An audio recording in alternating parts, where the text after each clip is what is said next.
Hello and welcome to my birth story video. In January 2021, I gave birth to my first baby, and before that I checked out all the birth videos I could find on YouTube, so I thought that I would share mine in hopes that it would encourage someone out there. Before being pregnant, I was terrified of birth. I am the person that can't stand to see blood. I never look at the needles when they draw blood, and just hate to see any injuries or any blood, any scars. It just scares me. But thankfully, birth is nothing like an injury, and the blood, I can't even remember it. I decided to divide this video into 4 parts. How I started labor, the birth, and after the birth. So throughout my time prepping for birth, I debated having a home birth, but I decided that I will wait until labor to choose. We were living in Ontario, and I was in the care of midwives. They leave this decision up to you entirely. And if you're contemplating a home birth, they set you up with a home birth kit just in case. Some women change their mind in labor, especially with the first baby. And it's better to have the kit and be able to stay home than to not have the kit and want to stay home. They also give you a list of things to prepare and come to your house to see the space beforehand. We were actually living in an apartment in Hamilton at the time, and when my midwife asked me if I wanted a home birth or a hospital birth, I said, "Oh, a hospital birth because we live in an apartment." To which she replied, and I said, "Well, I thought you need a lot of space."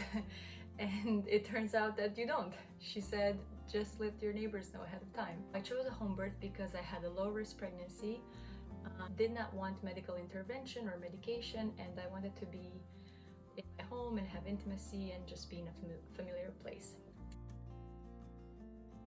So in part 1, for the preparation of labor and how it started, I was 11 days overdue, and at 14 days they schedule you for an induction. I wanted to avoid an induction at all costs, so I did everything I could to help induce labor, everything I could find on the internet, except a few things like castor oil or spicy food, because I don't like spicy food. Some of the things I did were lots of walking, curb walking, miles circuit, exercise ball, squats, stairs. That's all I could think of right now.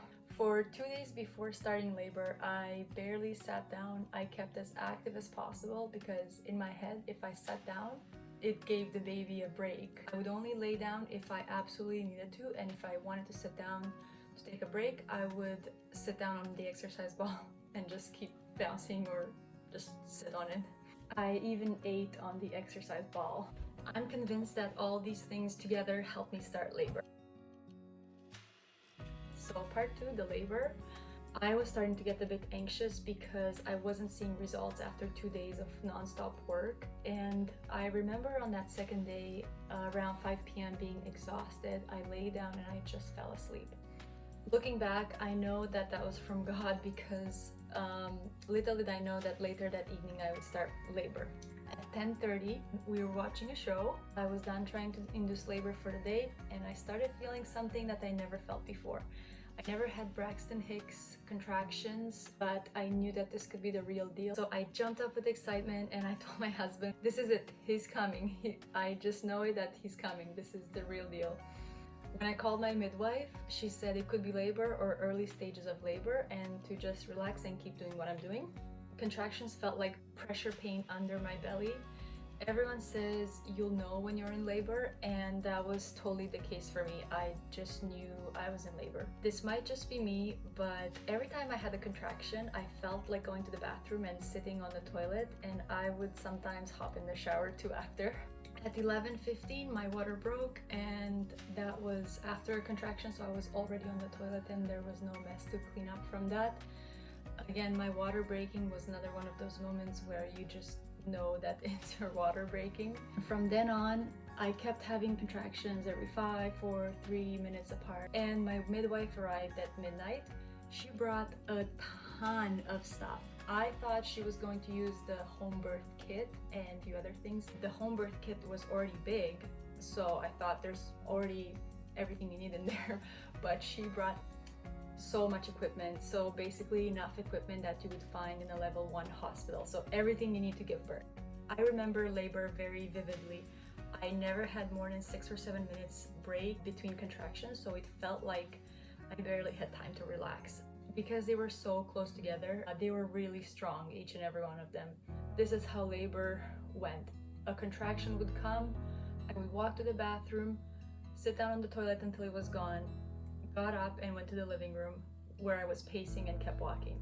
Start all over again in a few minutes. It was exactly the same thing over and over again for each contraction. I tried to sit down when I felt tired, especially towards the end, because my legs were hurting so much from all the walking. But when I was sitting down or laying down, it hurt more and it was uncomfortable, so I just kept walking.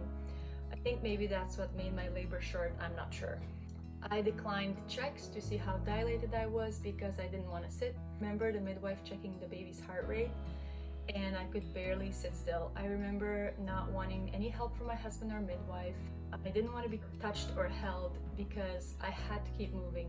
It felt like the only thing that seemed to take away some of the pain.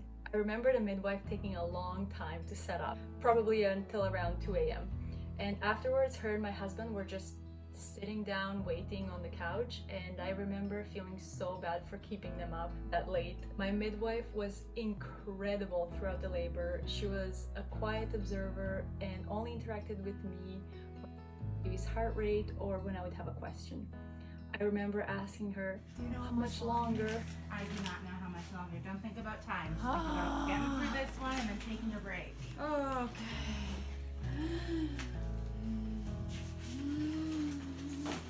Okay. Good job. Oh. She would always say, I don't know. I'm so happy that she said that because it helped me not set any expectations. Between contractions and the pushing, I had a break. I'm not sure for how long, but it felt like a good amount of time because I was able to catch my breath and recharge. Even though the contractions stopped, I couldn't fully relax enough to sit down, so I started thinking that maybe it's time to push. This is the birth part. At 3:40 a.m., 5 hours into labor, I was in a squatting position on the toilet, sorry for TMI, and I felt the urge to push. With the first push, a small part of his head came out. To us, it did not look like the head, but the midwife said that's the head. And with the second push, the rest of his body came out. In total, it was 10 minutes. In that moment, all I could think about was how fast he came out and how long he was. His whole body came out all at once. He was put in my arms, we went to lay in bed in the living room and had an hour of skin-on-skin time. Did breastfeeding and soaked in every second. Normally the midwife calls for a backup midwife when you're close to pushing because there's so much to do after the baby comes. But because he was born so fast, the second midwife didn't arrive until after I gave birth.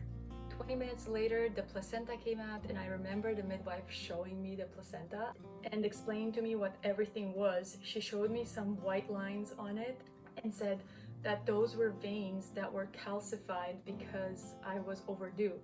I thought that was so interesting. They put the placenta in a compost bag and put it in our freezer. I remember seeing them look after so many things, writing down things, checking my blood pressure so often, helping with breastfeeding, checking on the baby. One thing I heard about but was not prepared for was the fundal massage, which is when they press on your belly to prevent postpartum hemorrhaging. It was so painful, but thankfully you have your baby in your arms and you can do it. And at that point, you just think about what you've just been through, and that's what helped me push through. This is the part where there was a lot of blood after the fundal massage, but I don't remember it. My husband said that there was a lot of blood, but all I could focus on was my precious new baby boy.